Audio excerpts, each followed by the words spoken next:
All right. Good evening, Free Enterprise fans, and good evening, RPG Limit Break. My name is Moonblazewolf. I'm going to be one of your two commentators this evening, along with Iscal, for this last match of the round of 16 in the Golbez Division. We've got eizantayama, Invenerable, and bakashinobi. Two of them are going to be moving on to the final round of 8, and one of them will see their tournament league end this evening. They will be joining the following 6 players who have already qualified for the round of 8: El Magus, Night Dew, Peasants OMFG, Dobby Two Step, Simbu, and Penguinator. So we have a fantastic lineup already waiting in the wings, and we're really just excited to see who the other 2 runners are going to be that are going to be joining them. Iscal, what do you think about this race? What are you excited to see this evening? I'm excited to see after the really long one we actually had earlier this morning. For those who could catch up, we saw earlier that it was a really long one. It took a decent amount of time to get through. At least this one might be a little bit shorter with a Sid this morning today. I'm still hoping for a little bit of a trolley seed. We want to have a little bit more of the hype that we had earlier. Just get it really going, kind of like a bygone on a hook seed over at Rubicante spot. But just anything that we could maybe keep up with what we had just earlier today. Yeah, I would love to see some fireworks in the seat as well. And that race earlier this morning was fantastic for those who didn't get a chance to catch it. It was also here on RPG Limit Break, and I'm sure after this is over, you will be able to go see that one for yourselves.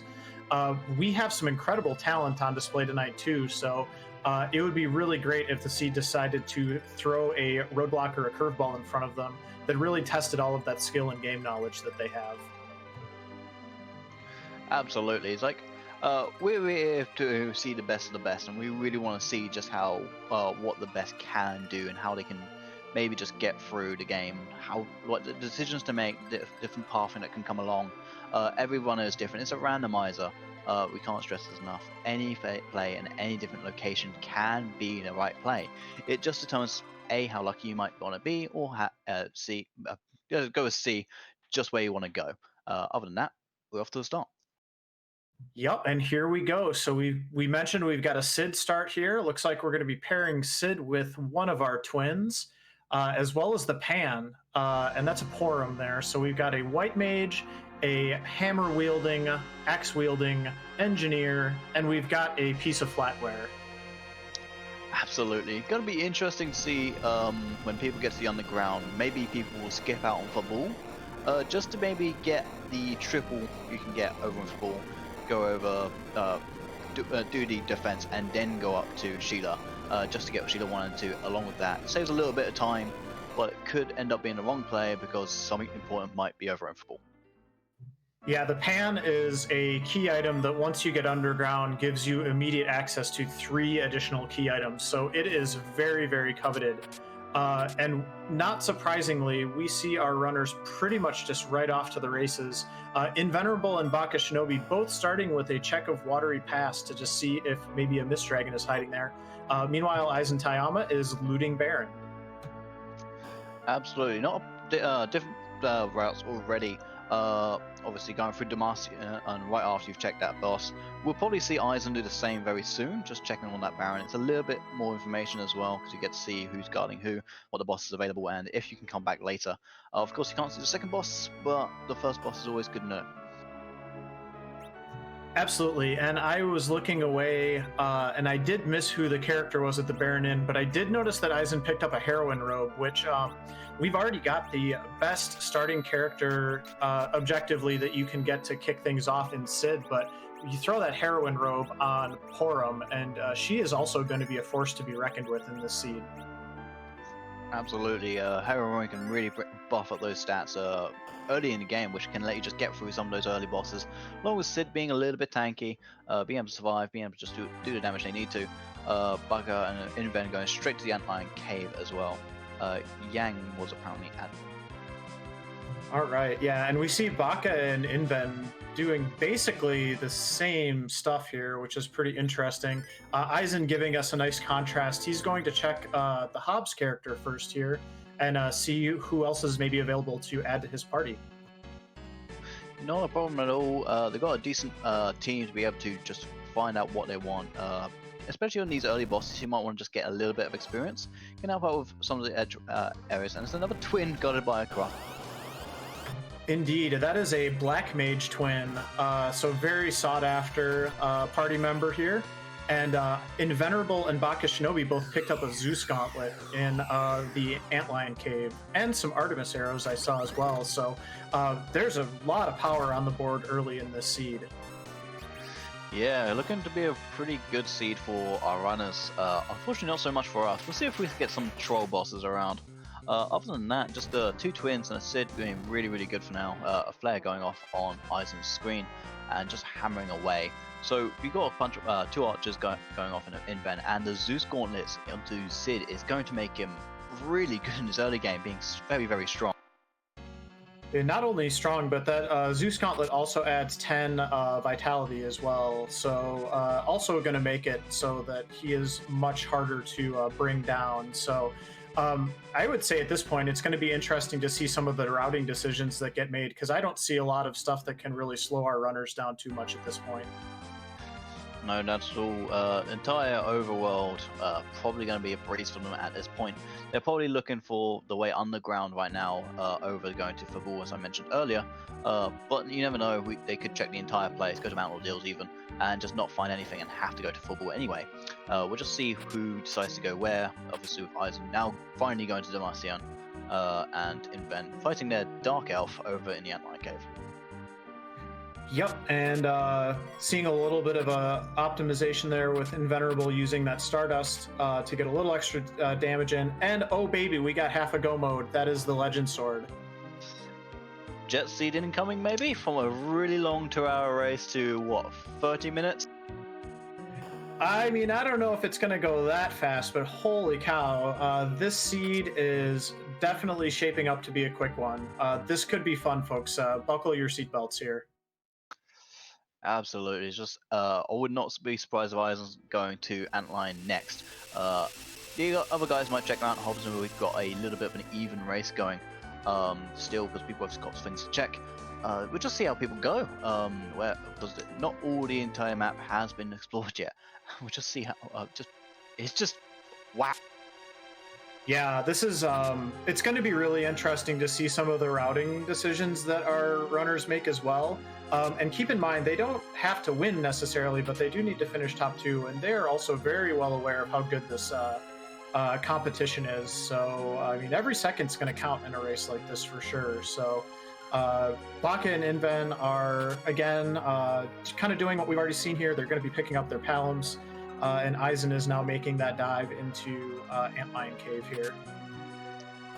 Yeah, there's also the part where, knowing that there's a legend early, these really good equipment and decent characters, they're probably going to be feeling the pressure that everyone's in this really good spot, and they have to maybe do something different to maybe put themselves in that lead to be able, because as we said, every second's going to count. These aren't people you can slack on. They know what they're doing, they know what they want to do, and they know where they want to go. Yeah, absolutely. And I think this might be a good time. I noticed I got a little correction in chat, which is accurate, which is technically this is only 1/4 of go mode. I think we should talk about how our runners are going to be finishing the game here a little bit while they're sort of crisscrossing each other. We're playing in Forge the Crystal mode, so they need to find both the Legend Sword and the Adamant Rock. Once they find both of those items, they need to have underground access so that they can go down into the underground to the Forge, get that crystal made by Copal the Forge, who normally gives you an Excalibur in the vanilla game, but in this format he gives you your crystal, which is what you need to transform Zeromus into his killable form. And then the last thing that we need is a path to Zeromus, which is going to come either in the form of the Darkness Crystal or the Pass. So technically speaking, we do need 4 different things to get to go mode, but the Legend Sword and the Adamant are the 2 very specific items that are required, whereas there are multiple ways to reach the underground, and there are multiple ways to reach Zeromus. Absolutely, but if we do see something like a hook, it will take the time up a little bit longer. There's 2 ways on the ground, which is the hook and the magma key, and our runners want to see a magma key. We personally want to see a hook. Yeah, hook routes are always a good time. So, and it does look like we got a little bit of divergence here finally. Invenerable is doing the defense of Fabul Castle. He finds Edge's parents and is going to be taking them down. Meanwhile, bakashinobi did a little bit of shopping first. He found Sirens in Silvera, which is going to be an extremely useful item. Absolutely, we still have some grinding to do before we can even try to fight Zemus. And Siren's going to be very, very useful depending where people want to go, what people want to do. And I wouldn't be surprised if people find this new Warlock grind with the mages they have, or even King Ryu's is decently easy. Or if they just get underground access, just track some. Yeah, those Sirens are Japanese items, which we don't see in the English version of the game. So they'll be summoning some encounters for our runners to grind on. Meanwhile, Eisen did pick up his Legend Sword, and he is also headed off to Fabul now. So getting everybody just a little bit more clustered together here, making a lot of the same decisions. Invenerable is the first to take down the King and Queen of Evelyn, and we'll see what he gets here. And we see a Luca key. That could be one item that could send people down a rabbit hole. Could be really long in that part. Just going to be checking the items around it in Fabul now. So if people do try and find Luca, it's not a really sought after place in the underground. But people might go there just to think maybe this is the place we need to go. It's definitely possible. It's one of those chain items that you get as a key item and it just opens up another location. So those kinds of decisions, it'll be really interesting to see what our runners decide to do. Because you pick the wrong rabbit hole and you might just be done in this tournament through no fault of your own. So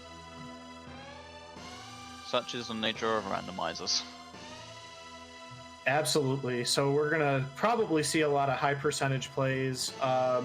If we see anything that seems a little bit like a little bit of a gamble or something out of the ordinary, we're going to be sure to call it out here. But so far, I would say there isn't anything too crazy going on, other than just the items that our runners have gotten so far, which are setting us up for potentially a very quick seed. Yeah, absolutely. It's also the part of in the bubble shop, there wasn't really too much. There was tents and 4 rages available. Probably going to be picking both of those up, keep the sustain, keep the 4 rages because they are decently useful in certain boss fights. Bakashinobi, but though going back, going to be looting a little bit extra in Fabul. Not what everybody does. Some people tend to forego these chests, but they can sometimes have some really useful items.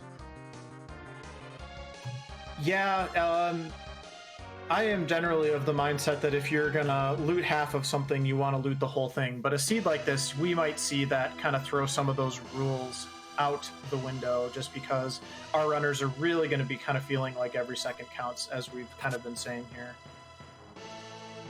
Yeah, absolutely. Keep saying absolutely today. But yeah, people are going to be probably shopping now. Star Veils and Hourglasses have now been found on Inven's screen. It's going to be really useful. They're off in what's the place? He's checking out Toroya right now, and I'll just say too, like Star Veils and Hourglasses are really like the 2 required items that you want to get ASAP. So Invenerable basically fears nothing at this point, and then having those Sirens as well. We've talked about that. Will be interesting to see how early our runners start cracking those Sirens, because you can actually get some pretty powerful spells on Palom fairly early on, and so we might be curious to see if any of our runners decide to load him up early on here. Yeah, I did also see silk webs and coffins in the other shop. So very fully loaded on this overworld. Going to be useful considering we have 2 places really left for our runners to go, which is Mount Ordeals or the Baron Inn, just to check for those key items, or they could find a DMS just randomly plotted somewhere. Yeah, and it'll be interesting to see if any of our runners go to Ordeals next. I suspect we're going to see folks going to the Baron Inn at this point. We do see Invenerable going to do a quick check. Actually, bakashinobi's doing it as well. Looking for that Mist Dragon. Don't want to be the one person that misses out on not finding that free key item potentially. Yeah, it'll be rather useful, especially if other runners don't check that spot.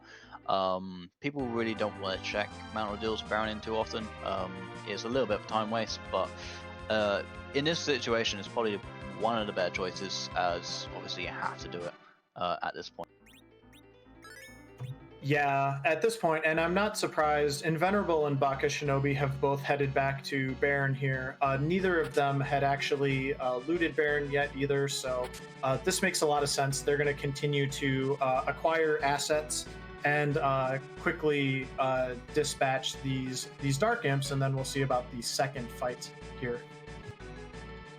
Yeah, the second fight might be a little bit annoying, but with the party setup they have, I don't see them having too much trouble unless it's a really trolly boss. Eisen, though, going up Mount Ordeals since he was closer and he had already looted Baron in, so probably the better play there. Kind of go through those, and we'll see which one really pays off. Indeed, and Inven with a reset. I'm not sure if he missed something or what happened there, but Baka is cleaning up the second boss now, which is the Calbrainadals, another free fight. So he is going to be picking up his Yang and his key item here momentarily. Yeah, very free bosses going off on his early round. Gaining the tower key, so that's something else on the ground. So the only place left to be able to get on the ground is either maybe a Demist in Tower of Zot in the Margus Sister spot, or in Mount Ordeal. Yep, so I think we're going to see everybody heading towards Ordeals. Eisen actually went there first, so he is a little bit ahead at this point, assuming this is where our progression is. And we see him fighting a Mylon Z who has wandered across to the east side of the bridge today, and no problem whatsoever for him. He just wanted to see if the grass was greener over the hill. Yeah, I could definitely see that. And already off to the next boss fight here. Let's see what we got. We got a Mom Bomb, which is not a problem, but this is a little bit of a long fight. One of the things that it's going to be interesting for me to see as this seat goes along, and I don't think we're going to see it particularly here, but I'll be curious to see if any of our runners choose to reset out of boss spots like a Golbez fight or a Fabul Gauntlet if they happen to come across it and don't want to invest the time into fighting those long boss fights. Yeah, as we were saying before, time loss is going to be a really big thing in this race because a third place does knock them out now. So first and second being really, really important. But at the point where Inven and Bako, if they do find like Fabul, Gauntlet, or Golbez on Mount Ordeals, they probably might reset out of Golbez just to set up the characters they want to be alive.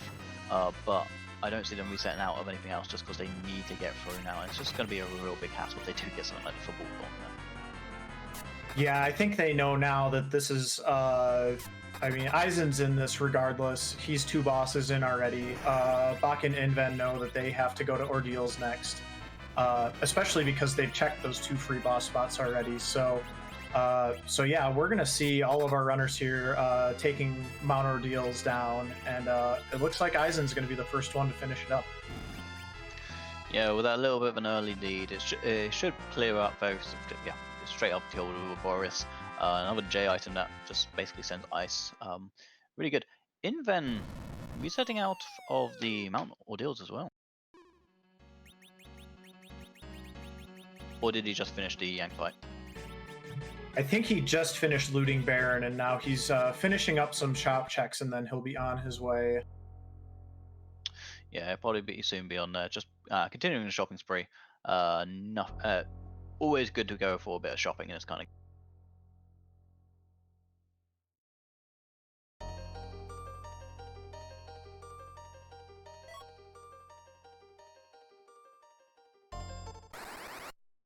And Eisen picks up his magma key, so he is off to the underground.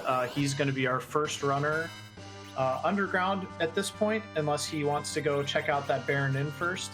But a lot of options going to be available to Invenerable and bakashinobi because we have the Pan. They also have the Tower key, so Tower of Babel might be enticing with two boss spots, or I should say two key item checks.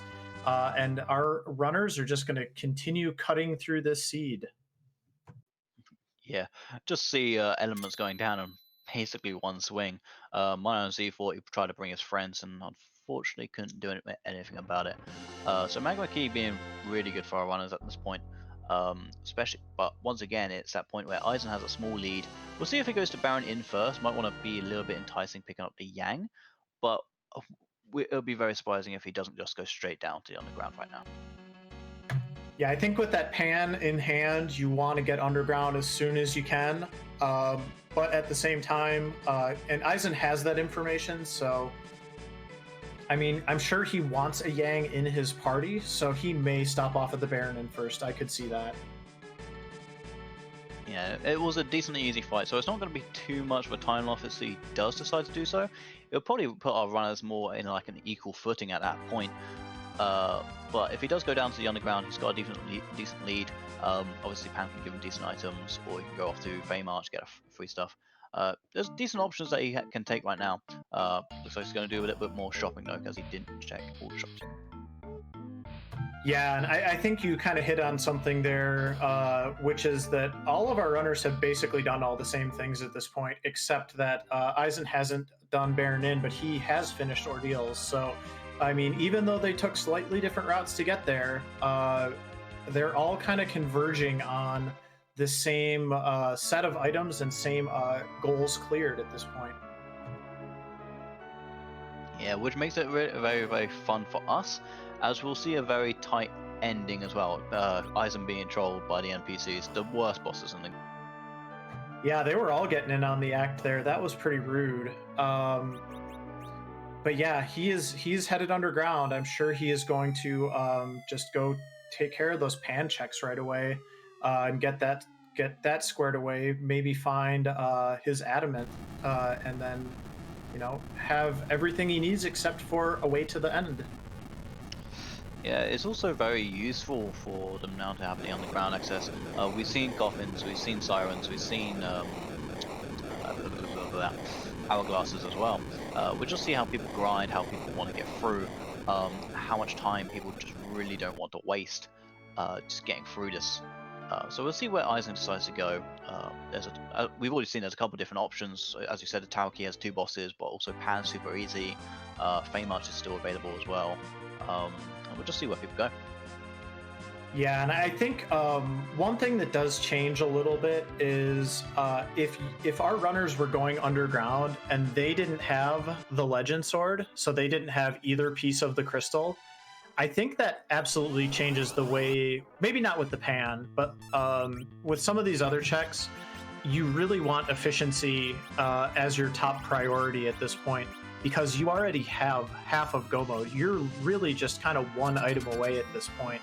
And that's a really stressful but also very exciting position to be in. So we may see one of our runners, for example, run down to the Feymarch and just check that free key item as opposed to going down there in a position to fight the bosses as well. There's going to be a lot of interesting things that they do now just to kind of get as many of those key item checks done as they can. Yeah, we do see Enven having 3 people down. I don't know if they just exploded or he is purposely keeping them down. Would assume not, they probably just blew up.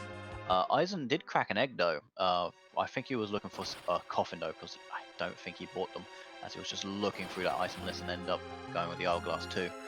Might have been thinking of doing some more eggs to be able to do the Feymarch bosses along with getting the free choice, but is instead going to check for the power. He is going to check the Feymarch first, and I suspect he wanted Quake on his Palom. That's all he was hoping for, so that if he does find a free boss fight down here, he can take it out a little bit more efficiently. I always get confused with the floor tiling. But yeah, so probably was looking to be able to get that capability of maybe getting a little bit more out of Feymarch than just the free key item. We'll get the checks on what the bosses are, along with another heroine robe, which is decent, but there's way too many at this point. Good for selling. Yeah, we're going to have more heroine robes than heroines at this point. I did also notice he picked up 2 ninja swords, so if we come across an edge at some point, that edge is going to be just completely ready to go. And he picked up the package as well, so another key item. Our runners might have 10 key items very soon, and that number is very important because when you get to those 10 key items, that puts you in a position where you get double experience from all of your fights for the rest of the game. Yeah, it will be useful. Something to actually note: Eisen couldn't go to tower for 2 key items, as he never checked Baron in. So he's never actually gained that item. And there was 2 moon bosses in that fame. Yeah, seeing the double sparkle there, not a great place to be in. And he hadn't saved in the save room, so he actually didn't check to see which 2 bosses those might be, which would have been information that would have been useful to probably not just him, but to us as well here in the audience. But nevertheless, we will see if anybody else does choose that. Obviously, tower in might be a little bit more enticing for the others. And Baka actually checking out the town of Tamara right away. And I missed our employment dwarf. Did he not check? That is very important to validate your run. You have to check the employment dwarf. I don't believe he did. So unfortunate. We'll see if anybody else does decide to though. And did Eisen get the darkness crystal from the sylphs? I believe he did. Yup. So, oh boy, this seed is now completely wide open as our runners are literally just looking for one more item at this point. So, get ready for craziness, everybody. I think we've got some right around the corner here. Up till Sheila 2 has the adamant, and then we will be sad. Don't do it, Sheila. Just for once, do not have the good, Sheila. Not this time, please. But nevertheless, with darkness open, underground open, we'll see what people decide to do. Some people actually really like going to the moon really early. That's an Excalibur. Not great since we don't have a Cecil or an edge to throw at something. But we'll see if people decide moon's going to be the better idea or underground's going to be the better idea. See if anybody grinds. We'll just see what people decide to do. Yeah, we'll see if anybody decides to make that gutsy moon play. I mean, my thought is you probably, in a seed like this with lots of checks that are available to you that are relatively easy, I would say you probably don't want to go to the moon until you have 10 key items. But I mean, hey, they're in the race and I'm not, so we'll see what they decide to do. Yeah, I did see Barker also going to Famous, checking those bosses and going, no. That's an Ogre Pogo at Leviathan though. So Leviathan Big Brother decided to take his place for today. Yeah, that is pretty gross. I agree with Much Paranoia in chat there. That is an awful boss to see at that spot, especially with a very magic heavy party like this, where Sid is your only kind of melee DPS, and you really want a heavy hitter for Ogopogo because he reacts very badly when you cast spells at him. Yeah, and having the big wave come out twice at the start of the fight also isn't great. Halving your HP, especially, it's a decently fast spot, I believe. So not going to take long to wreck your face. Not at all. And Eisen's going to finish shopping here. His options are Baron Inn and then the open checks underground as well as Luca Key. Invenerable and Bakashinobi will have some slightly different spots available to them. And we see Inven going to a very interesting spot to crack some eggs. That's a new one. I hadn't seen that one before, so a little bit of tech there from Invenerable. Yeah, he does have the coffins available to him. Definitely bought some earlier. So might be grinding up some eggs before he goes to Fame March and maybe gonna tackle the bosses. If he does get the adamant out of them, very, very good for him. Eisen looking to go to the Baron Inn next, going to get his tower key. Probably thinking that's probably the faster check right now. And Baka turning in his Sheila items here in just a moment, and we'll be curious to see where he goes next. I think prime candidates would probably be the tower and then maybe Dwarf Castle if you're looking to round out your party. But again, I'm kind of hesitant to see any of our runners going right up to the moon here at this point. Waiting for one of them to prove me wrong. We'll see if that happens. Yeah, the biggest thing about also wanting to have 5 people is just being able to catch up with some XP for some of the lower level characters that you might get. Something like a Rydia maybe, just be able to slingshot a little bit. Or we'll just see how people's parties roundabout with 2 majors already in the party, as has been mentioned. Reflex routes looking pretty good in case we get something like another Porum or Palom. Probably not one of Porum, but yeah. Yeah, it's a good party. One of the things, chat, we're kind of commenting on some of this as well. If this was a party where we had like a Poro Matella, a Sid, and an Edward, I would be much more excited to go up to the moon because you're really wanting a decent 5th character at that point. But boy, at this point, when you've got Sid Yang, a black mage, and a white mage, and that black mage is Palom who can quake anything, I'm not sure you take that gamble. Again, we'll see if anyone proves me wrong, but I think staying Earthside is going to make a lot of sense here for the near future. Yeah, so for those who are just joining us into the show, we've had a decently easy start for our runners, having a Sid and I think it was a Porum, give that or Palom, one of the twins, and then quickly finding the other twin on Mount Hobbs. A Legend was at Sand Ruby, Darkness was available at Pan, and Pan was the starting item. So Magma Key was also in Mount Ordeals. So running through decently easy, bosses haven't been too much of a trouble, runners having a good time. So it's going to be interesting how people go from here. Just need to find the Adamant, and we'll see who finds it first. And there goes Inven heading up to the moon. He's going to be the one to take the gamble, it looks like. Yeah, definitely. If the Adamant's on the moon, all is fair. You can also grind on King Reuse if he prefers that over eggs. Just because it does give a little bit more experience than eggs, obviously. The moon fights, and we'll just see how it goes for him. Obviously, still hasn't had the 5th character. Going to be getting a free character from the moon, but that still only makes 4. No, moon character will be his 5th character, so that is a good reason to go up there.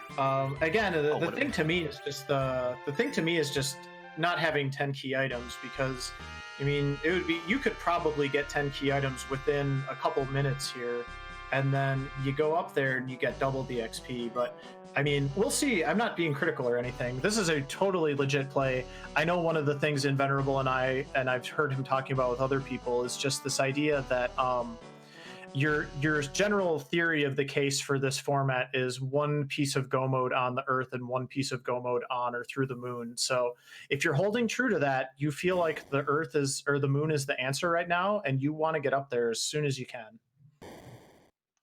Yeah, gonna be useful. Absolutely.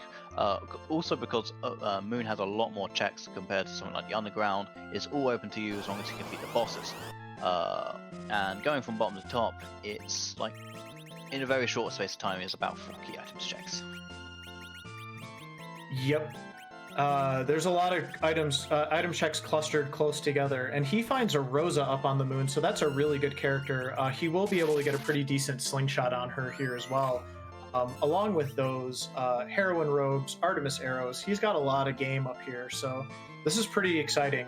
I saw in chat asked, have we seen many free bosses yet? And the answer is yes. We've already seen King Queen Eblin, we've already seen the Dark Imps, we've already seen Calbrena. So yeah, we've seen several free bosses already, and there might be some pretty nasty stuff waiting up here on the moon for Invenerable. I kind of hope that Adamant is in the is with Ogre Pogo at Live Horizon Spawn. That is a pretty nasty fight. That would be a good one for sure. I would that would create a lot of drama, because I don't think any of our runners really want any part of that fight at this point. Yeah, so we do see a big difference in people's runnings right now. Bakashinobi in Tower, Eisen, I believe, is Dwarf Castle, and Inven looking to go either to the bottom or maybe start a Warlock grind. I suspect if he's going to do a grind, he's going to do Gold Dragons, because he's got the Artemis arrows and Heroin Robe. And he's already passed where the Warlock grind would be, or at least one of the spots. But yeah, we've got our Aizen and Baka are fighting some water-based enemies here. Bakashinobi dealing with Leviathan at the top of Lower Babel, and Eizantayama tangling with Kanazo takes him down as the first boss in Dwarf Castle. Yeah, so yeah, going for those gold views. Leviathan's not too bad a fight, especially not as bad as the Ogopogo. We do see a CPU now on Aizen's screen as the second boss of Dwarf Castle. Not going to be that bad, and finds a Paladin Cecil. Good news, we have an Excalibur. That is a huge upgrade for Eizantayama. What a find there to get Paladin Cecil. And also CPU in this spot is not particularly bad at all, so you like kind of getting that one out of the way. Yeah, CPU not being too bad as long as you don't accidentally kill the guy doing the Mazer, which he might have just done. He might still be able to pull through though. Going to be giving that Excalibur to Cecil and just throwing it all out there. Doesn't have too much health, might be able to get through before he dies. In chat, just Inven has plenty of hourglasses. We found hourglass ones in a shop early on, so he's fine. I'm not sure what that save was for, just in case maybe he's a little bit concerned about something here, but he's fine. Yeah, he should be fine, but we'll see just how much he does.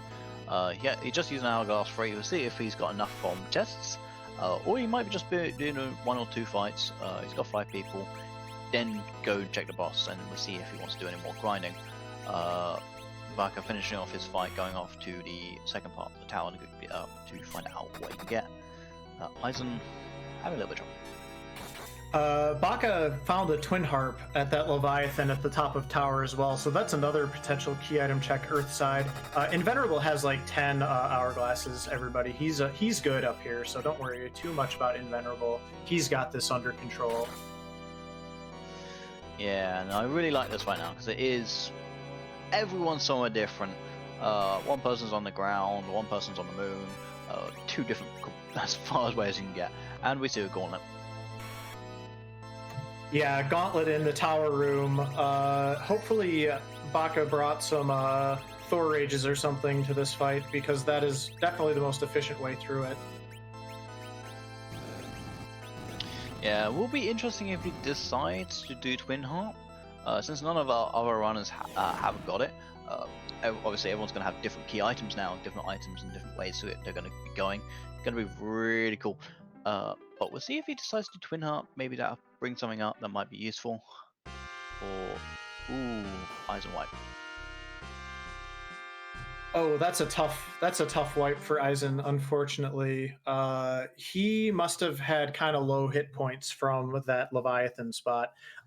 Going back in, I'm sure he's not going to have any trouble now that he knows that CPU is kind of waiting in the wings. But that can be a really tough fight if you fall behind, just to kind of take everything out. So I suspect he'll get it here on the retry. Invenerable, meanwhile, got a cool 27 levels on his Rosa out of 1 King Ryub fight, and is now back for seconds. Yeah, going to be very quickly going to be getting those levels, starting on those moon bosses. Aizen going to be doing that again. Unfortunately, the cutscenes are going to waste a little bit of time. Going to be falling behind a little bit because of it. But we'll see if he still gets something out of Dwarf Castle that's useful. Obviously, Cecil being a really good powerhouse for him, being able to just swing a lot for a lot of damage. Yeah, I think getting the Paladin Cecil out of this fight means you have to redo it, because you've already got an Excalibur. That could conceivably help him catch up over the rest of the seed. Especially useful for something like a Ogopogo at the Leviathan spot, for example. Yeah, and we'll see if Dwarf Castle's item brings anything good to the table as well. It might be something useful, it could just be straight up the adamant. And we'll just, hopefully it just turns up something useful for him to be able to catch up just a little, but Cecil, definitely going to be useful. Absolutely. And Bakashinobi is finished off the gauntlet. He is running out of the tower now. If he gets another key item out of this check, he is at 10, and he is our only runner that's going to have double XP from this point forward. Will be very useful for him. Inven just sleeping up in the moon. See if he goes for boss now. He's got quite a few levels. I would not be surprised if he now goes for it.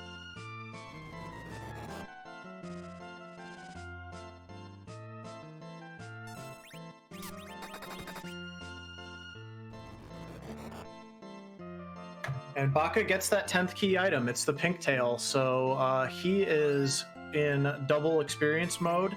He is now off to Dwarf Castle, going to find that Paladin Cecil as well. Invenerable finds the, I believe, Vanilla D Lunars. And the thing about this fight is it looks scary, it looks bad. This is actually a basically free fight if you know what you're doing because of the Lunar Frog strategy. Yeah, and I would not be surprised if our runners do know how to do it, but still, even without that, probably won't be too hard of a fight. Just blinking up people, fire will still do a decent amount of damage to them, not going to be the worst in the world. Should be able to just get through these, along with the Artemis arrows, because I do believe they use count as dragons, I think? They do count as dragons, yeah. So those Artemis arrows are going to tear them up, but he's waiting because he doesn't want to trigger the virus reflect script, which is very, very nasty. So yeah, we see those star veils going up now. He is getting ready to turn these dragons into little itty bitty froggies, and then should be home free after that. Yeah, going to be very useful. So will be nice for him. Going to be getting 2 item checks after this. And a decent amount of experience as well, just to level up some of those characters a little bit more. Not that he really needs it. It'll definitely help, and there they go. So he is in the clear now. Just gonna have to mop up those 2 little pests there. Yeah, they are still hitting decently hard. Obviously, that's why he put the illusions up earlier. Yang's just tanking hit after hit. Unfortunately, goes down as well. Baka now going on to the Dwarf Castle fights. Gonna get into those Kainazos as Eisen gets his arena. Yeah, good job by Eisen here, getting back through that fight. Hopefully for him and for his sake, he finds something useful here that makes it a little bit more bearable that he did take that wipe. Yeah, quickly mops up that CPU. Definitely is feeling much better.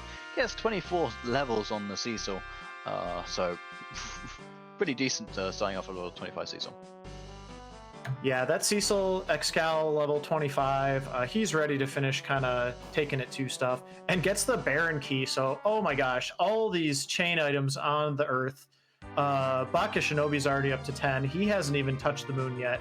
Eisen picks up the Baron key, which is another one. It's entirely possible that the only thing Invenerable is going to find up here is a bunch of cobwebs, or it's also possible he might find the adamant up here while our other 2 runners are just getting completely rabbit-holed on the Earth. And it looks like Inven was actually at the plague spot, so he picks up a ninja sword, but also gets a decent amount of XP there as well for his party. Yeah, going to be useful nevertheless. Just getting those levels up, getting ready for the Zeroma's fight. All the moon bosses are going to give a decent amount of experience. He still might have to grind a little bit later, but as long as everyone can survive the big bangs later, it's going to be really useful for him nevertheless.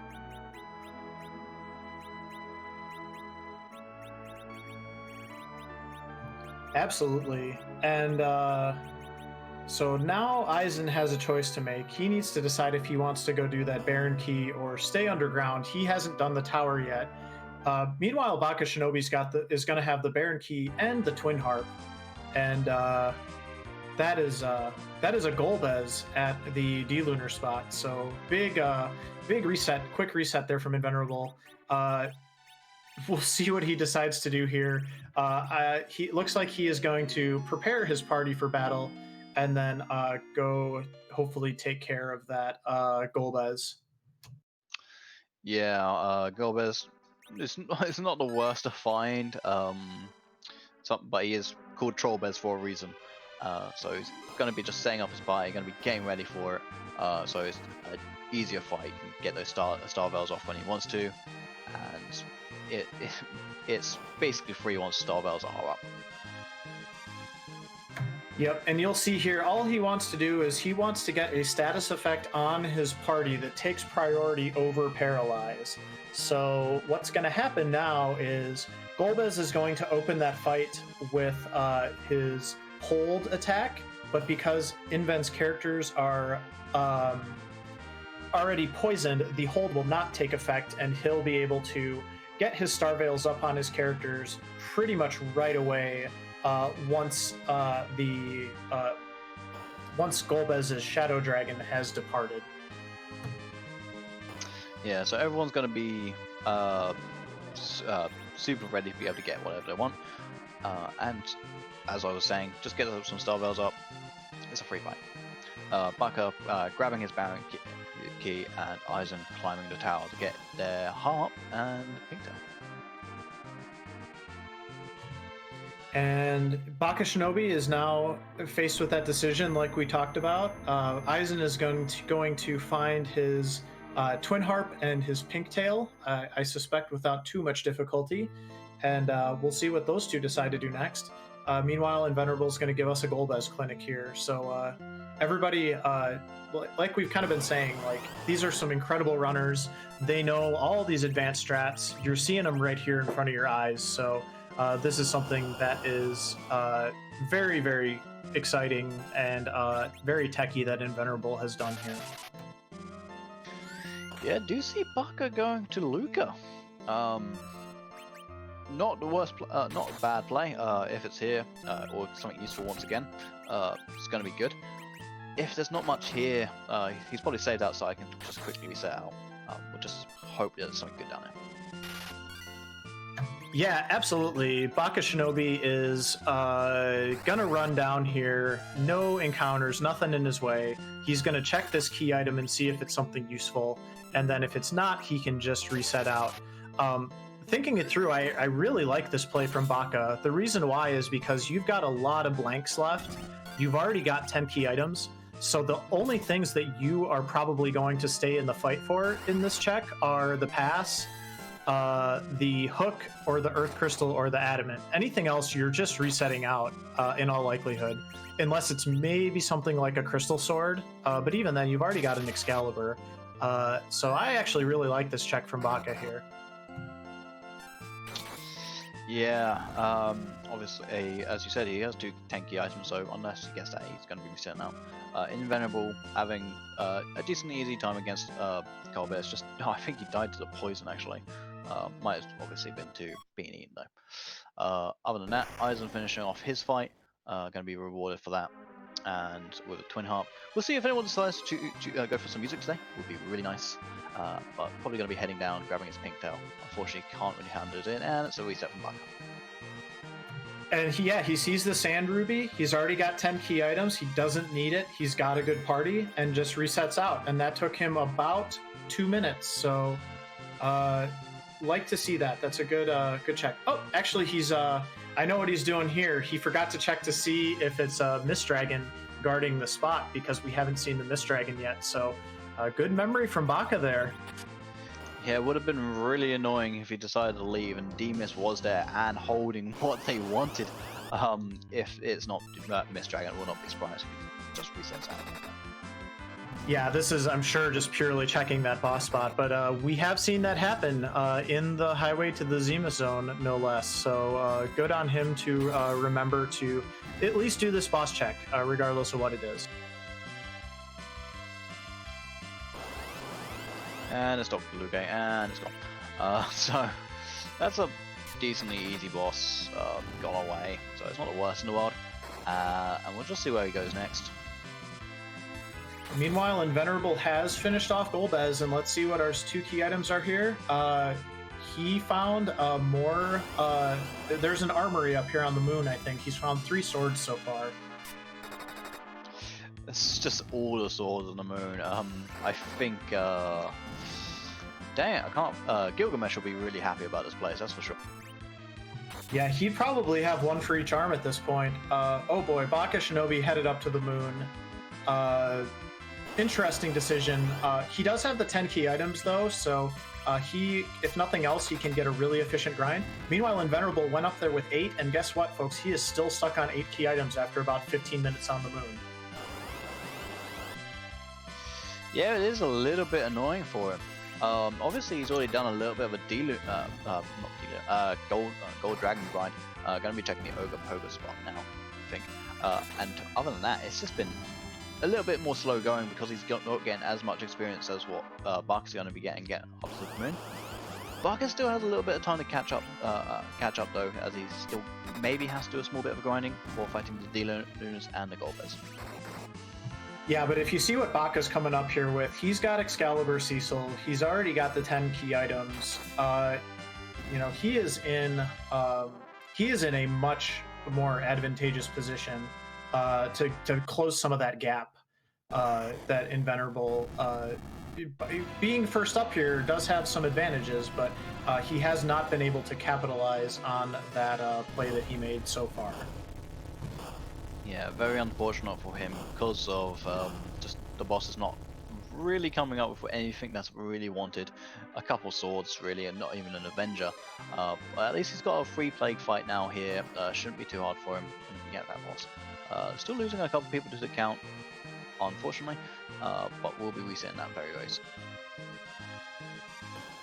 Yeah, he's just going to be punching this plague to death now here, and he can pretty much control the fight from this point. So, again, really good strats. Plague can be a pretty challenging boss depending on where you find it, but Invenerable handles that really, really well, and is going to get to see what this item is here, and maybe this is the spot. Yeah, this adamant taking a while for people to find. Definitely making this a little bit longer for everybody. Isaac going to be picking up his Pinktail, and Baka grabbing his. What was it again? It was a Rosa. That's it.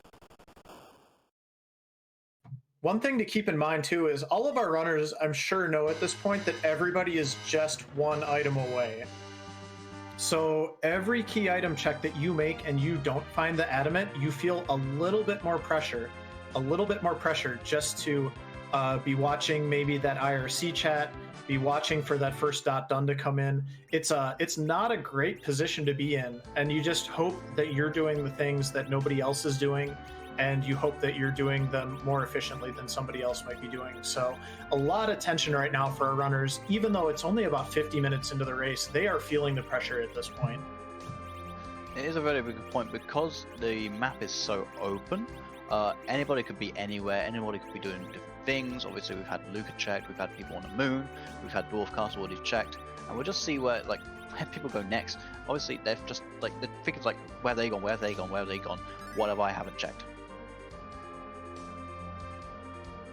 That's got to be your thinking at this point, and Eisen is the one who has not taken the moon bait yet, so he is getting all these checks that nobody has seen yet. Meanwhile, depending on how bakashinobi routes this, he may just be going up there and doing all the same stuff that Invenerable did, although he's probably going to be able to do it faster. Yeah, and we see Eisen going off to go check music, so everyone get your best earphones or headphones ready. Maybe turn up your speakers and let's find out what we... Yeah, and music coming up for Eisen. Also, just really quickly want to point out, Eisen also has his 10 key items now as well, so he is going to be getting that double XP. And Invenerable takes down Plague. Let's see what he gets here. Ooh, finds another Excalibur. He's already got 2 of those and 0 Cecils, so Invenerable has checked 4 key item spots on the moon. He has found 4 swords for characters that he does not have yet. The Legend of Zelda 4 Swords on the Moon right here. Gonna be really annoying for him. He's definitely feeling pressure now after just not getting anything out of this. Probably hoping that the rest of the moon does have something at least. Odds are that it does. He just must be just really feeling that pressure. Yeah, you know that on one hand you like the fact that you've already gotten a lot of experience being up here. You've got some weapons for some characters that you could potentially get in the future, but yeah, you don't like the fact that you haven't even found a single key item yet. And anyway, I'm going to pipe down now. Let's all enjoy the nice music from Edward and eizantayama.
We got an epic track from eizantayama there, very befitting of an epic race, and he takes down those Baron guards. Yeah, decently easy boss, so we don't get to hear too much of the music going on. Not that is a really long fight anyway with the levels that people have right now. See if he gets anything good out of it, but good old Leafia 2 coming in for us tonight. Oh, we have an. Guess what, folks? You're going to hear that song at least one more time tonight, so we'll get that one again. eizantayama is in go mode, ready to go get his crystal forged, ready to get his grind on, and he is looking really, really good to finish up here. Yeah, so we get to hear some more awesome music. So Eisen now in go mode. Invenerable, unfortunately, having a really bad time in the moon. Then there's nothing he needs up here. So he's probably going to clear the entire moon first before coming down, and he hasn't even got the twin heart from Tower yet. So he's still got a little ways to go to catch up. Yeah, the interesting thing about this, and again, kind of thinking, I'm putting myself in the shoes of the runners a little bit. You probably know, everybody had early access, everybody had the early Legend Sword, everybody had the early Pan. You also know everybody had that early tower key, so I mean, Eisen could honestly be feeling with that wipe like he is in last place right now, if nobody went up to the moon. So he's going to have to finish this out. I think he's going to be breathing a big sigh of relief when he does. But at the same time, bakashinobi and invenerable, they might not get clued in as to how this race is going to end until they see that first dot done. And then it is on for that final spot at that point. Yeah, so third place going to be, second place going to be a bit more sought after between Baka and Inven. Eisen looking to be in a nice, neat lead at the moment, but you never know what these ones can take. He might have a couple mistakes, but I'm sure he's pretty sitting comfortable at the moment. But obviously, as you said, he doesn't know what the other runners are doing. For he's feeling a lot of pressure, maybe feeling that he needs to rush a little more to the Zemus fight, maybe rush that, try and get through the damage faster than everybody else, and makes too many mistakes because of it. Well, I think the one thing he has going for him is he hasn't seen a dot done yet, but he's feeling the pressure because he took that wipe at Dwarf Castle, and that's not a good feeling at all, especially in a seed that we know is a jet seed now. So he's going to head up to the moon. He's going to do his grinding on the moon and head into Zemus. bakashinobi, depending on how this goes, one thing to keep in mind: invenerable does not even have the twin harp yet. bakashinobi has the twin harp and Baron key as his only checks through key items that he did not do while he was still on Earth. So if he goes back at this point, he's going to know it's either a twin harp, Baron key, or the two Fame Arch bosses. So he has a lot narrower set of options to work through than invenerable, who's going to go back down not even knowing where he needs to go first, and certainly feeling like it could be anywhere. Yeah, it's not going to be nice for him. But we'll see how it goes. We do see Baka resetting out, obviously, from the Golbez fight, I do believe that was. Probably going to be set up, get ready for that. It's going to be a race through the moon. Baka's going to probably finish the moon second behind Inven, and then it's if Inven gets the twin harp and goes to twin harp before Baka. So it's going to be looking like to be really, really cool and quite close between the two. As Eisen finds out, I think we're missing something. I think we're missing a question. Well, we're gonna get there in a minute. Eisen's gonna need to do some grinding first, but yeah, we will definitely have a question to ask soon. As invenerable picks up the spoon, another thing that is not what he wants to see, but at least it's a key item. And Baka, kind of how we saw earlier, Baka is getting set up for that. He's getting set up for his Golbez fight now. Yeah, I did see a question in the chat of why there is only 3. This is the second round, and every round there is someone being knocked out. Last time, unfortunately, our 4th player was already gone, and there's going to be one other person today in this match will be unfortunately also leaving the league. Yeah, in our first match in this group, Dusty Griff was eliminated, which is tells you something about the talent level of these players.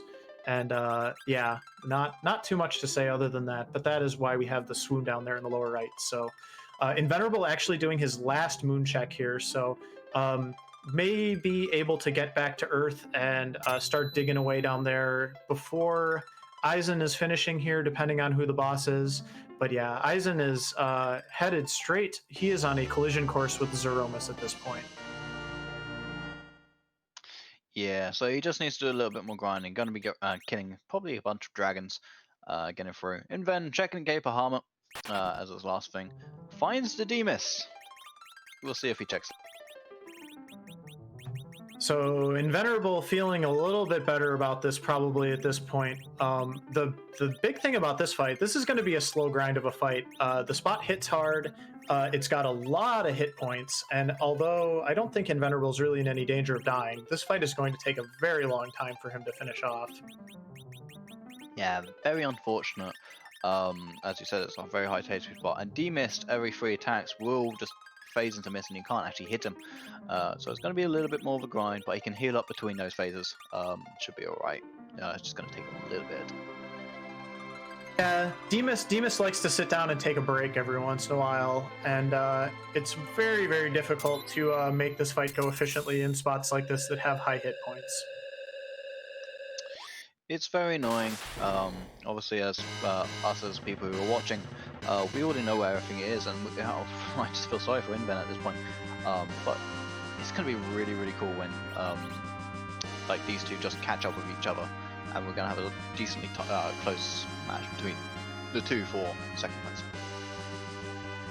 It's true, and I mean, I don't want to assume that Eisen just has first place in the bag here either, but he is definitely in a really good position right now. So, and the other problem is Baka and Inven are not going to find, well, Inven's headed back to Earth after this fight regardless. We already know Baka is not going to find anything that's going to entice him to go back to Earth anytime soon. No, so it is unfortunate. Obviously, as you said, Eisen does not have first in the bag. He still has the most difficult fight in the game to go through yet. Zeromus is in no regards easy. There's a reason why we have different strats and different ways of beating him, especially having to grind and be able to get the levels to be able to actually survive the attacks from him. So there's always a possibility that Eisen can mess up, and it's very unfortunate when people do. And if they do, the more they do, the more fresh they feel in these kind of matches, and they can just keep going. It can be a loop. Yeah, it's hard to say. I do think, again, like, Eisen hasn't seen a dot done yet. He's got to be feeling decent about where he's at right now, other than taking that wipe at North Castle. But yeah, like, the psychology of a person in a race like this, where you know if you don't finish first or second, you're going home, anything could happen. So I don't want to presume too much any particular direction about how this is going to finish up, other than to say Eisen is in a really, really good position right here. Yeah, I would like to mention someone did just say Inven has to pass now, which is a much quicker way through the moon. You don't have to go through everything, you don't have to go through the corridors. Could still potentially catch up, as he is just about to go back down to Earth. If he goes to Twin Half, he's already done some grinding. He could still catch up to Eisen. Yeah, having the pass is definitely really good at this point for Inven. You'll actually notice, though, if you look at Invenerable's levels versus Baka's levels, Baka actually has more levels under his belt already than Inven does, mainly due to that 10 key item bonus experience that he's gotten up here. Yeah, so going to be very, very interesting for all the runners. They do still potentially have the chances to catch up to one another. Those chances are always available. Inven getting a defense for his troubles is once again another sword on the moon. This is the biggest arsenal I've ever seen in my life. Yeah, so just to recap the moon for everybody, and I guess we haven't seen what Demist has yet, but it would be fitting if it was another sword, but we have seen 5 swords, the spoon, and the pass. The spoon clearly being the best weapon out there. This, yeah, as we all know, the spoon is also a sword. So we'll see what he probably will go to Demist first, as it is a super quick check. And we'll just see where he goes from there. Yeah, I suspect Demist, and then he's got some decisions to make. Dwarf Castle, Tower Key, Luca Key, those are all potentially on the table, and he hasn't seen a dot done yet, so he might not think it's something like Tower of Zot, which is a very, again, kind of like I was saying earlier, like Tower of Zot is probably the most obvious play for the runners going underground, because it's not particularly difficult. And you have to think everybody had it because the Tower Key came from Baron Inn. Yeah, and for people asking, Cecil was in Dwarf Castle, and if there isn't, there is a guild match. Despite I'm happy, it better be in the seed. Bakashinobi now going to Plague, and there's a hook from Demist. You can probably guess what it invents. Probably going next with a rat. Yep. There's going to be more running around, not going to what he needs to go to, unfortunately for Invenerable. It is unfortunate, but once again, it's the nature of Randomizer. You don't know where it is, one of the runners do. And what he's doing could be the right play if, obviously, we didn't know where the adamant was. And having a vanilla adamant, you never know what could happen. It's a crystal ring, though. Absolutely, and seeing no dot duns, Invenerable might have thought that the rat tail might have been holding the goods, because, you know, if it was something super obvious, he knows. I'm sure he's pretty sure he's the first person to check that rat tail. So that was probably a pretty exciting moment for him. Definitely less exciting now as he heads back down. Although he does have those 10 key items now, so he did eventually get to 10 key items after that Sheila check. But yeah, he's going straight to Sealed Cave. Another easy check. He knows he can reset out of it now. So I like this as a first play, kind of for some of the reasons I mentioned earlier when Baka was checking Sealed Cave. Yeah, and even more information. He already knows Demus is defeated. He doesn't even need to check the boss. He just needs to check the item. That's a good point as well. Yeah, he doesn't even have to stick around and verify that the Demist is guarding whatever the Sand Ruby here. So it's probably the most efficient play he could make. I like it. If he's going in terms of efficiency, I suspect Tower Key would be next on that list, but we'll see what he decides to do after this. Yeah, so for people asking in the chat, the Adamant was in at Music, and the harp was hidden behind the tower at the top, and the legend was actually over in Antlion. Super easy to get for everybody. Yep, and yeah, we know that the Earth Crystal is at one of the 2 Fame Arch bosses at this point, because we have seen everything else the seed has to offer, even though we're only an hour 6 in. It's just been that kind of seed. Yeah, it's been super chill on the runners. They've probably been thankful for that, but they're still probably feeling the pressure.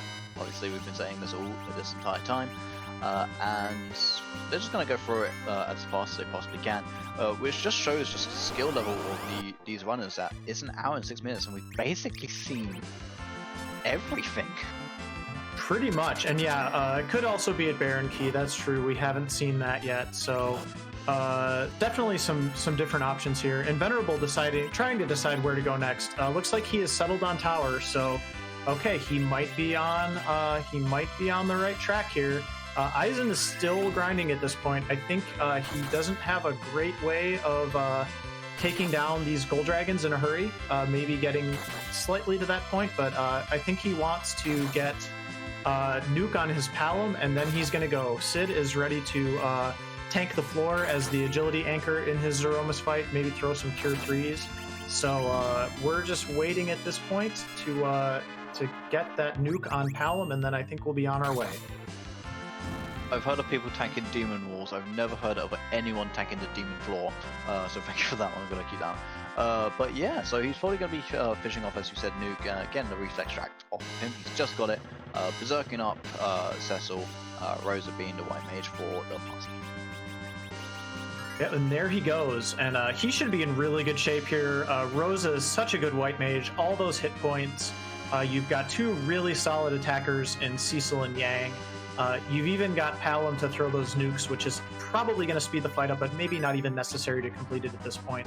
And eizantayama looking at a very good Zeromus fight coming up here, as long as he keeps his head about him and doesn't miss any inputs or anything like that. So now I think we have a question that we like to ask as Eisen runs down to Zeromus.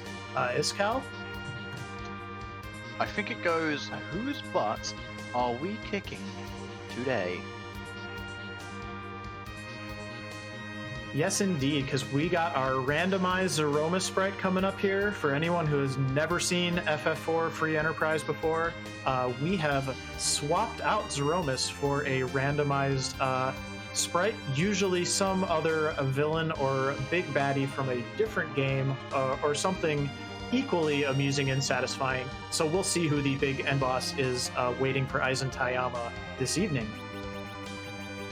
Yeah, considering the amount of swords we've seen on the moon, I just want to see a Gilgamesh Arthur at this point.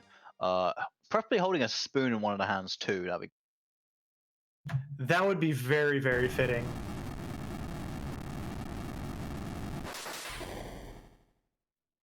So nevertheless, while Eisen gets his crystal ready to be thrown at a giant moon space monster, whatever it is, Inven's going to be picking up his twin harp now. Probably going to be finishing off the tower first and grabbing his pink tail, while Baku is still finishing off the moon. He's got 2 more bosses to do. He may check K for Harmon or not. We'll see how it goes. But Inven's going to be just going through the rest of this. Yeah, this is going to be pretty close between Invenerable and bakashinobi at this point. Invenerable having the pass, Baka also managed to lap or pick up the pace to the point where he also has his pass now. Invenerable sees that gauntlet. He is probably cringing inside right now, but knows he's got to get through this just in case this is the spot. So he's going to throw some Thor Ages. Meanwhile, we are fighting Osmus on eizantayama's screen. Now we have the super boss from Final Fantasy IX, which unfortunately I'm a big fan of FF9, so I'm absolutely fun. And all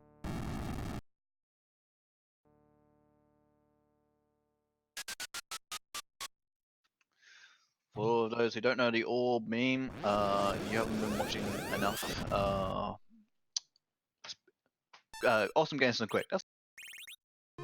Yeah, GDQ loves their orbs. We all love our orbs as speedrunners, and Eisen is fighting one of the ultimate orbs tonight. Looking pretty good so far. He's got Yang punching away. He's got Cecil slashing for lots and lots of damage. Holy cow, I just saw a 6k hit there. Sid's going to help out a little bit here too as well, or maybe just have a drink of the old Bacchus wine. And he is in really good shape at this point, has this fight set up perfectly. Yeah, gonna be really good for him. Gonna be decently quick. As long as no mistakes come on, he's got a really good party for it. It's gonna be coming through Osmus really quickly. We'll see how it goes. While Baka is actually fighting Demis, so decently in a similar position to Inven. Inven's soon finished off the tower. We'll see if he goes music, and then they are in 2 very similar positions. Yeah, I think the way this dot don's going to come in, it could be anywhere for Inven and Baka. They know that Eisen, they know it's not on the moon, so there's so many possibilities left on Earth. We'll see who checks that twin harp first. I would say this could go in any direction at this point, considering how Invenerable is now just really cleaning up the Earth at this point. He's really just 1 key item check away from matching where Baka was when he went up to the moon. Yeah, we will see where he goes next. I wouldn't be surprised if music is his actual next check, or when he gets to pink now, maybe he'll throw himself over there, but it's probably not going to come up with much. So it's either going to be Dwarf Castle or music, but and yeah, we'll just see where it goes. My guess is seeing no dot duns. I suspect he heads to the Fame Arch next, but I could be wrong. And Eisen about to finish up here, maybe really, really close. Yeah, definitely. He's in a very good position. He always people are healthy, nukes flying out dealing a lot of damage with white as well, and Cecil just punching away. Inven going to Dwarf Castle. Either checking the shop, but I wouldn't be surprised if he also checks the bosses. Yeah, Invenerable gonna find himself a Kanazo and more rabbit hole options that he probably doesn't need. So interesting here. Hopefully he doesn't continue the rabbit hole, otherwise he's gonna be a little bit unfortunate with what he finds. But we'll see if he actually takes a Cecil. I wouldn't be surprised if he did, though. Oh, we see the GGs. Eisen has beaten Osmus. Eizantayama is through to the top 8 with a final time of 1 hour, 13 minutes, and 27 seconds. So GG's to Eisen, and oh boy, the fire is now lit under Invenerable and bakashinobi. I will not be surprised if suddenly they are doing a mad dash and really feeling that pressure now. That dot down's come through, and they don't know where either player is. They are definitely just hoping that they're in a similar position. You gotta think Baka having a little bit of a lead at this point. Yeah, he's gonna go check that demist item just for completeness sake. He's gonna get his hook, might waste a couple seconds on that, but not the end of the world. And then he's gonna have a decision to make. He's gonna have to decide Feymarch, Baron, or Twin Harp, and we'll see what he does. Yep, and we are joined by an Eizantayama. GG's to you, buddy. Thanks. Yeah, GG's, Eisen. Congrats on the first place finish. How does it feel to be in the top 8? I wanted to say again, I believe you were there last year as well, right? Yes, I was there last year. It feels pretty good. So going into the start of the seed, it was decently easy. You had a white mage and a Sid. What was your decision? Because you went actually a bit different to the other runners. What was your decision making there? I figured with Sid, a lot of stuff was going to be pretty easy early. So I went ahead and checked Hobbs for the character and saw Palom. So I was like, well, go ahead and take him, get the levels, and get magic on him. It would help out too. So. Yeah, you never really ran into too much stuff that gave you trouble other than the Dwarf Castle fight. Did that change any of your decision making or thought processes when you took that wipe to CPU and had to redo Dwarf Castle? Because we were a little worried about you, but then it all turned out okay in the end. No, the first time it didn't help that Palom was down going into the fight, and I just did it wrong. So the second time I just made sure he was up. I just figured with an early darkness crystal, someone went there first, so I was just going to clear Earth and hope it turned out all right. So. Unfortunately for you, it did. Moon not really holding up too much, and you just cleaned through when you got when you got the music. So really good on you, because that was well, obviously everyone was in a very similar position, and you having the adamant just shot you into the lead. Yeah, it's just one of those things. Sometimes it works out really good. Yeah, it was a really good seed to watch too from our perspective, because we thought about 10 or 15 minutes in, there wasn't really going to be anything that could stand in any of your ways when we saw that magma key. But it was really interesting to see a lot of the divergence, and you were the one person that stuck it out on the Earth there. Lots of key items. There was basically nothing on the Moon. Is that something in general that you prefer to do, is full clear of the Earth first before heading up to the Moon, or is that just something that just this particular seed, maybe because of that early darkness crystal, like you said, you knew somebody was going to head up there and you wanted to be the person to make the play to stay on the Earth? Usually depends on what I have, but getting the Legend Sword really, like, first thing, kind of made me stay on Earth just to chance it, and that was pretty much it. And knowing that I know Endon doesn't like the long cutscene stuff, so I went with those two. And as we said before, it paid off for you. How did you feel about the Zemus fight, obviously? Because you were going in a very, very strong position. Your party was way overpowered. It just wrecked through him. So were you feeling any stress at the end of that, though, knowing that maybe the other two are quite close behind? Not really. I don't know why I overgrinded to get nuke on Palom. I really didn't need it.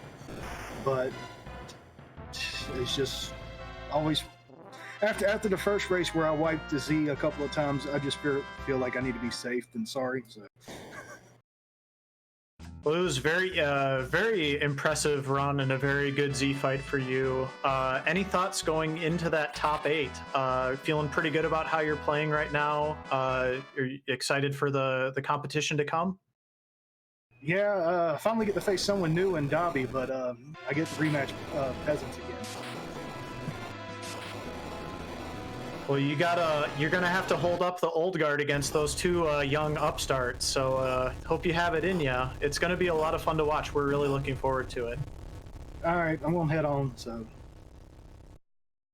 All right. Well, GG's again, Eisen. Congrats, and have a good rest of your evening. Thank you. Yep, and while that was happening, we do see Inven and Barker unfortunately going to the Baron Castle before checking music.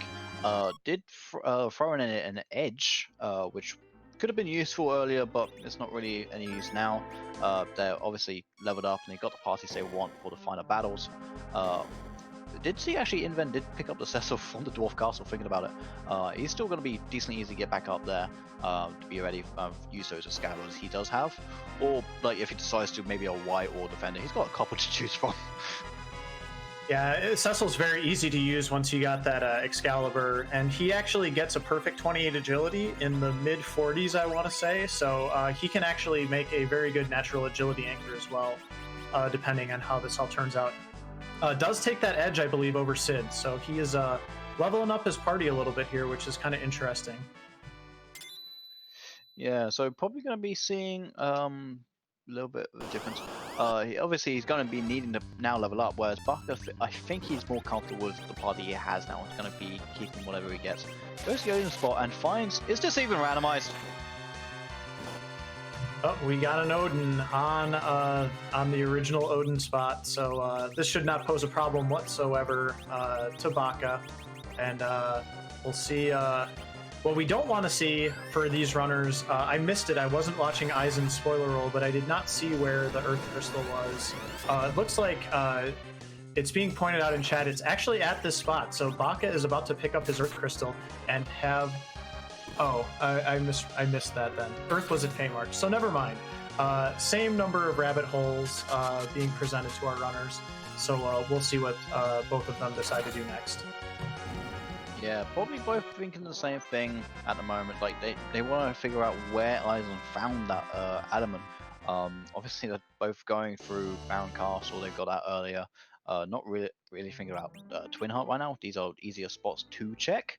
So I see a reset out of Barker from the Odin fight. We'll see if he goes back in. No, he doesn't. Oh, he finished the fight and got the bow and just doesn't want that. And he's headed to the Feymarch next. Oh boy, doing everything except the thing that he needs to do. That is very unfortunate. We'll see if Inven actually does the same thing. He may do, because these two have been rather similar with what they've been doing at the moment. But if he goes to music, he's got a decent chance at a shot. They both have the pass. Obviously Inven now does have to do a little bit of grinding. So if he goes to music now, it's going to be a very close match in Zemus.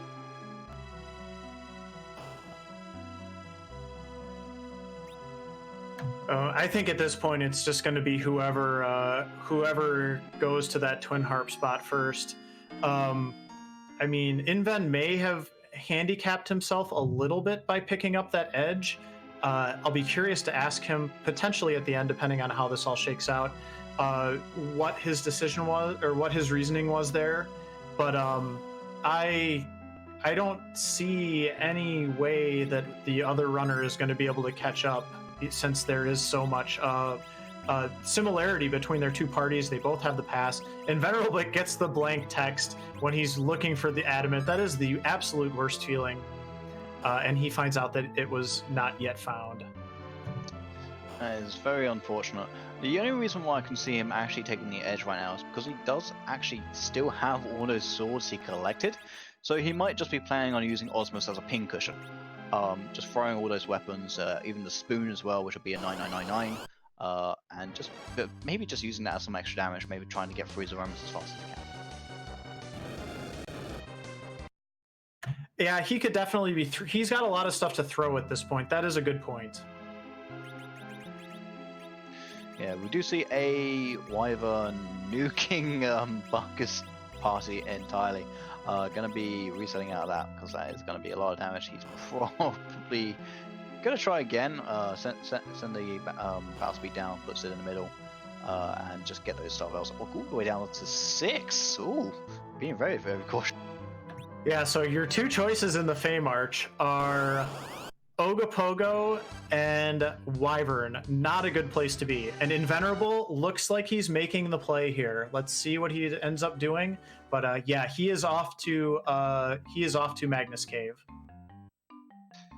He is off to the races, so we get to hear some more music in a minute while Barker unfortunately gets hit by another Mega Nuke, having some trouble against that Wyvern. We'll see if he tries again, but I think he may just unfortunately not be able to do this right now. He may actually have to do some grinding, get or just sort out his agility anchoring at the moment. Yeah, the way the agility works in this spot is an absolute nightmare to get right with that Wyvern. It has a very, very awkward agility number that makes it just really, really fast and very resilient to a lot of potential agility anchors that you could put in there without having a curse ring. Yeah, so probably thinking that no one's actually done that spot, thinking that is definitely a tough spot. Not seeing any curse rings, not seeing any way to slow the boss down, get the star bells off, and be able to survive the full power 9999 on all the party members. So might be skipping out on that entirely. Check other spots before he goes back here. Gonna be fighting Ogopogo, which is once again a very nasty boss in this spot, dealing half his health and hitting hard while being rather fast.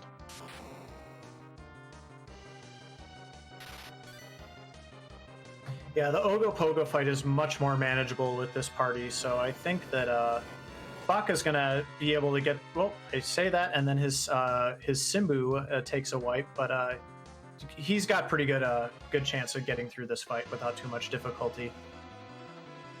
Yeah, shout outs to Baka's naming convention, going for the other streamers.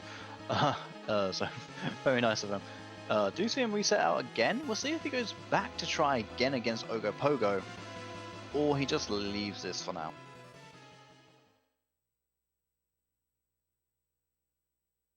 Well, we're gonna get our encore of music here from Invenerable, so I'm gonna pipe down again for just a minute.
And we see Inven now getting through his Baron Guards, going through, finishing off with that really cool music from Nufia once more.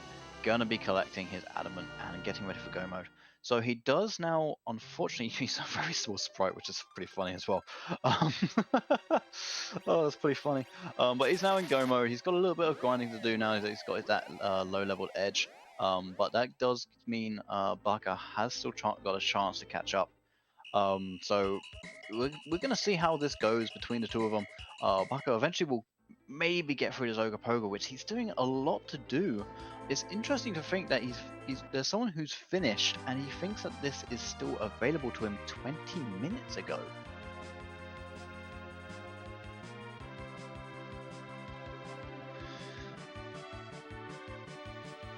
But nevertheless, Invenerable now going to be heading straight on the ground, going to be forging that crystal. I don't know what you actually get from Ogopogo at the moment. It may be something useful, maybe something not so much. He's outbeaten him though, got a lot of experience out of it.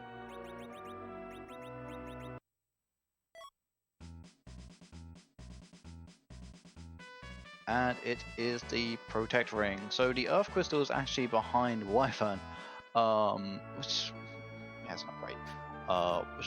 So unfortunate for him, he's gone down. He's now fought Ogopogo. I don't see him now doing Wyvern. It'd be a very bad idea for him to try and do so. Obviously, he's having way too much trouble already. Whereas Inven's now in a pretty decent position. Oh no, no, he's going for Wyvern again. Yeah, maybe third time's the charm. Invenerable is going to have to grind a little bit here, though. So if he wises up and just bails on this fight, I don't know how he can do it with this party with the equipment that he has. I think he needs to just get out. Yep, there he goes. So might have a race on our hands again here. Wonderful, good play by Barker now, thinking like there's no point keep trying to do this. Eisen probably didn't do this. It was 20 minutes ago he did. He probably didn't have the time to grind. He probably didn't find like a curse ring or something better. Go get the music.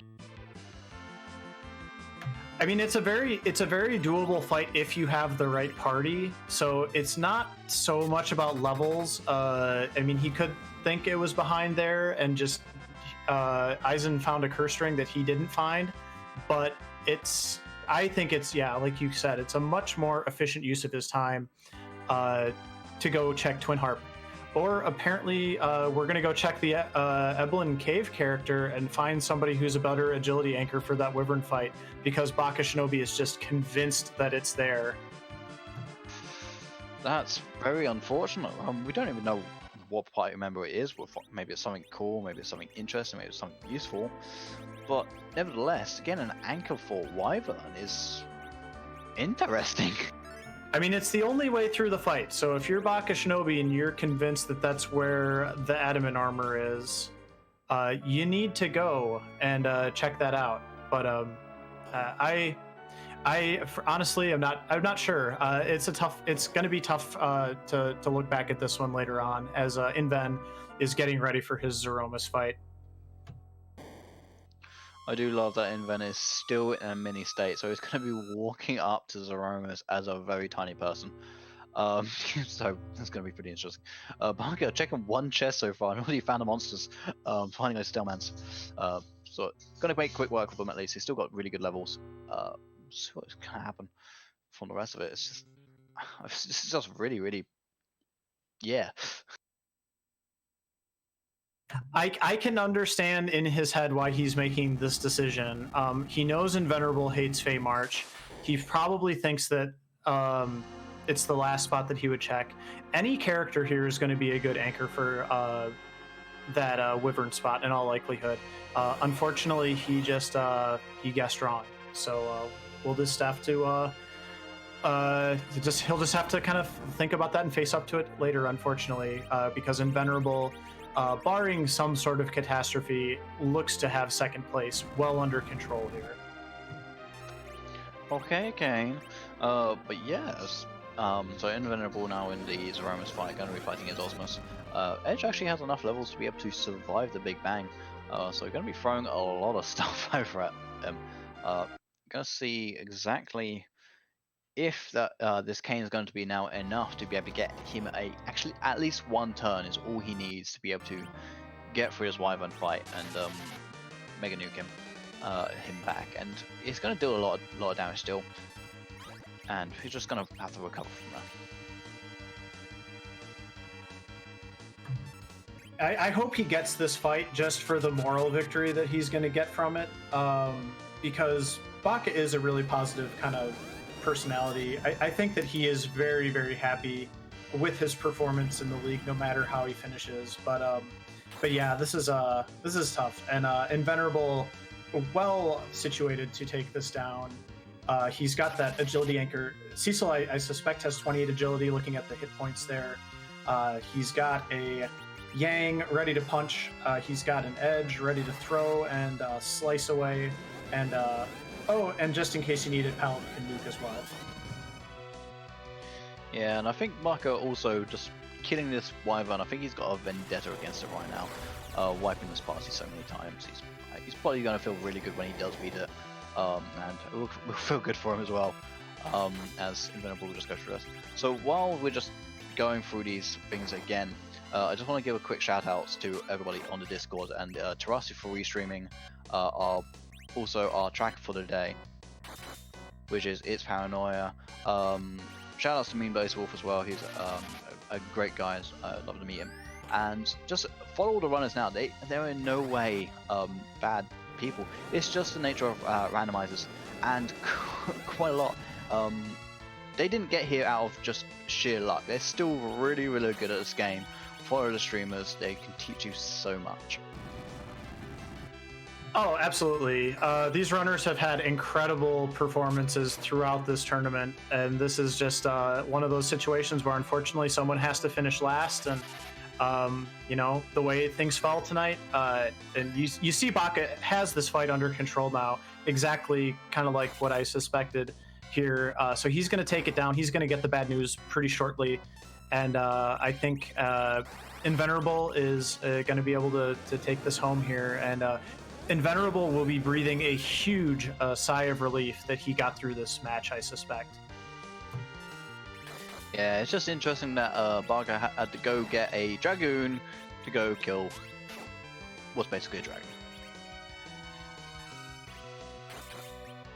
It is kind of fitting, actually, you know. So, but yeah, you needed that low-level character to agility anchor this fight, so that all of your other characters had a high enough agility to get those turns off that they needed. So, Baka doing it exactly right.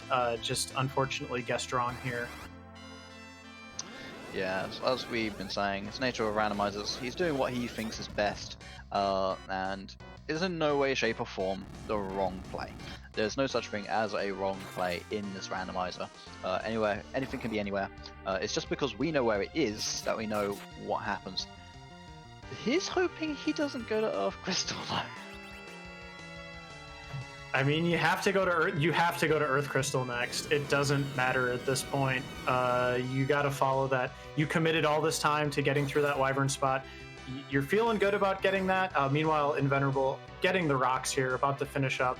Bakashinobi about to get the bad news, but boy, like I said, Bakashinobi, this whole tournament, we did a power ranking of strength of schedule when the schedule first came out, and Bakashinobi had the hardest path through the preliminary round of any racer.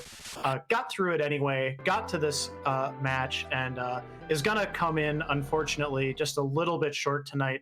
But incredible performances by him all throughout the league. You can go check him out for yourself. And Invenerable now celebrating / breathing that huge sigh of relief because he has finished off Osmus with a time of 1:35.42. Yeah, GG's to him, and GG's to Barrow, as you said. It was a really tough route for him. Getting through here and getting to this spot is nothing to sneeze at. There was many good runners, there was many good people, and everything just went and went and went. And unfortunately, he's just had a bad time on this last one. I mean, he did get Wyvern though, so you got to give him credit for that. So, yeah, Bakashinobi showing you, by the way, how you have to get through that spot. Like, there is literally no other way through that fight other than having a lower agility character in that middle slot. So, that was what it took, and he did it, and it just unfortunately wasn't the right play. But like I said, so many good things all through the tournament, all through the league for Bakashinobi, and he's got a lot of great things to come, I'm sure, as well. And in the meantime, we are now joined by Invenerable. GG's on your second place, buddy. You are through. Moon's haunted. Yeah, so Invenerable, I have one thing written on my notepad here to ask you, and it's so that moon, huh?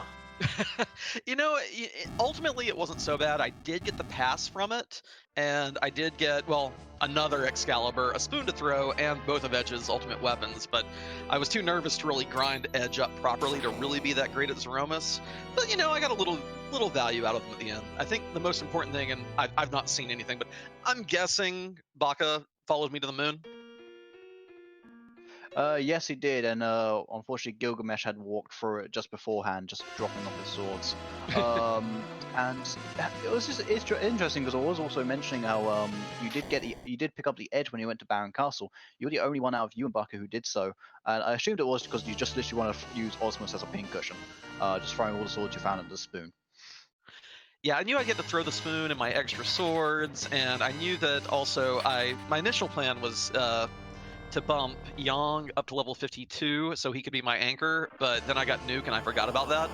So I figured that he would have overall probably more DPS than Sid, and as far as survivability at the Zeromus fight, I would get that out of Yang. Not that I needed it at the end anyway, but it was just kind of on the fly changeover like that.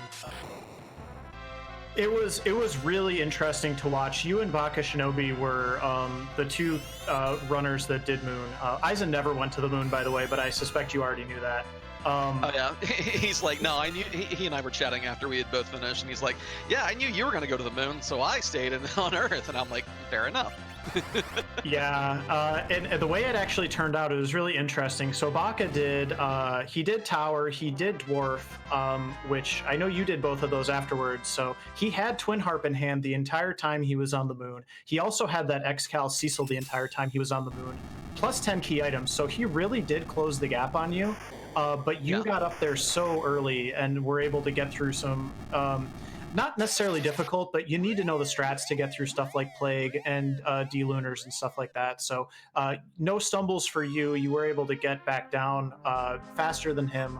And after that, it was basically just who checked Twin Harp first. Yeah, I felt, when I got back, well, first of all, I felt amazing about that Moon. I felt like on top of my game, full clearing the Moon without having like any of the real overpowered party members or gear, so that felt really good. But when I got back down, I thought, well, nothing on the Moon, I'm probably in trouble. Then I thought, no. Odds are at least one other player has gone to the Moon. If they have, don't freak out, don't metagame, don't go for the Fey March. I did peek the Luca key first, and I'm like, no.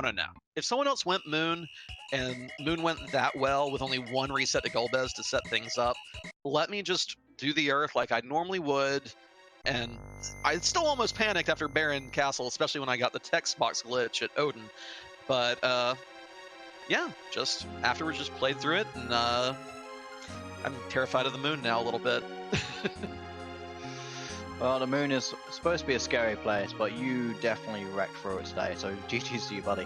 Is there anything you would have actually wanted to change differently, apart from maybe, not good as the Moon obviously, but is there anything like you would have thought you could do better out of Heavy? Actually thought, for some reason, and I'm thinking it was because of the warm-up seeds I was doing while we were getting cropped, for some reason I thought I'd already found Bacchus wine when I got to the Moon. And so I went down and to start grinding gold dragons, and I'm like, oh, I don't have wine. And then after the race, Eizan informed me it was in a Hummingway cave, so I could have had it the entire time. And because of that, I had to be extra cautious not to burn my last Artemis arrow. It's easy not to use it up when you have wine. If you're actually casting Berserk on the target, it's a little trickier. So I had to keep that in play, and it slowed me down a little bit there. Well, that's fair enough. Well, GG to you, man, and congratulations on getting to the top 8. How do you feel about going into this, the rest of the people in that really strong division? Just the fact that I made it through this this group of murder that Eizan managed to put together, I'm feeling pretty great. I think that if I can get through bakashinobi and Dusty Griff to get this far, I don't think anyone else is going to stop me, except maybe Eizan. So can I have a moon seed for once in my life? Eizan picked his competition well. He had you pegged pretty good, I think. So it turned out really well for him in the 2 races that y'all did in this round. You get added in, I believe, for your group. It's going to be Peasants, OMFG, and Dobby 2-Step. So you got the youngins coming after you now. Any thoughts on those up-and-comers? I just hope that we can find a reasonable time to actually race that doesn't involve being up at... what time was that race? And my time's at 10 a.m. on a Sunday? Yeah, no, we gotta do better than that, Peasants. That's fair enough. Well, once again, GG to you, buddy, and congratulations on making it to the top 8. I hope you have a wonderful night, and I'll be willing to watch you next time. Excellent. Thanks, y'all. Huge shout out to our restreamer commentary crew. This isn't nearly as fun without y'all. I can't wait to watch the VOD. Everyone have a good night. Take care, Inven. Nice job. And bakashinobi gets his rock. He is a true competitor here. Gonna finish it out for us. Showed y'all music again, and so we should be seeing him wrap things up here. Also has the tiny character, funnily enough. Yeah, so he's now got his adamant. He's in a pretty good position already to go fight Zeroma. So I wouldn't be surprised if he goes up there now, having a little bit of a dance in the place. He's got plenty of time. He's unfortunately is now kicked out of the league, but nevertheless, a sub 2 hour, 28 out of 28. Compared to what happened this morning, where it was very, very mean and took 2 hours just to be able to finish it from first. It just shows this is what it is. Yeah, just depending on the seed, you can plow through it.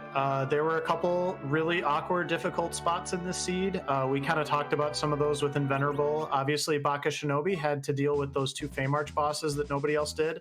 That's about the hardest combination of Feymarch bosses you can find in my book. So well done on his part getting through that as well. And he's going to get across the finish line here. Nothing to be ashamed of. He's had an incredible tournament, and I'm really excited just to hear his thoughts, and hopefully he'll join us for a quick interview as well when he finishes up. But deserves all the praise and accolades in the world. Let's give him lots of cheers in chat here and make sure that we help him across the finish line. Very impressive. Absolutely, it's still been an amazing run for all the runners. Nevertheless, we've seen race diversion, we've seen some pretty interesting tactics with Golbez as well, overflowing the status effects with poison over actually being paralyzed, and just getting everything checked. Barker actually grabbing a cane to be able to be a wyvern is definitely one of the more interesting things I've seen this race. So going to be really, really cool when he finally beats that Osmus. Probably going to keep Kane as now the agility anchor, keep that Golbez slow, and definitely finishing off this race very strong, nevertheless being third.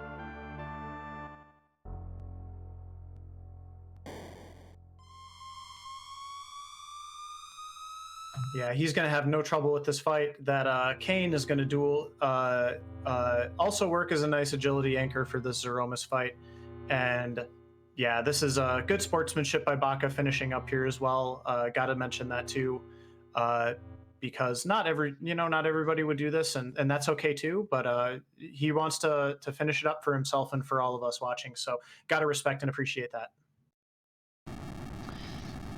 Yeah, so definitely want to give him. It's definitely easy to just give up on a race, especially now that it's like, is there any point to really finishing it? There is. There's a prideful manner that some people like to go with. It's like, go out with a bang while you can, but obviously there's no shame in just going out when you need to. So just once again, just a really quick shout out to the runners. You've seen them play really well today. You've seen them do some excellent tactics. Follow them on Twitch, follow them on whatever you can, and just also, if you're interested in joining the game, if you've seen this for the first time and thinking, what the heck? Just come along and join our Discord. It's one of the most friendliest places, I've heard it is anyway, for any newbie, for anybody who wants to just chill out, have a community. There's a newbie's corner, there's help, there's availability to anything. Just come and join and just have fun. We're not here to be like the most competitive people in the world. We're here to just chillax, relax, and just enjoy the game while we have it. Yeah, absolutely. And one of the things I also really enjoy, I've gotten back into it in the last couple weeks since I wasn't a part of the league anymore, but the Seed of the Week is one of my favorite things on the Discord. You get a different flag set every week. You get to record your time, see how you did against occasionally some of the best runners in the game, but you can also kind of challenge yourself and maybe your friends, other people on the Discord, to see how you can handle a particular seed. It's a lot of fun. We do a lot of casual stuff as well, not just this competitive league type stuff. So come join us. We would love to have you and continue to grow our awesome community. Yeah, talking about the more casual stuff, we do also do something called the Hummingway Open. It's a completely open tournament, as it's been said. The only condition to actually enter is to not have actually made it into the H2TZZ, which you're watching right now. There's new people, there's people who are trying to get into the tournament, and it's just a whole load more fun, just a whole load more races, and just enjoyment all around the place. So as Barker finishes off this Osmos, as he just throws his party members at him, just give him a new engine, and let's continue with just being that community that we just really love.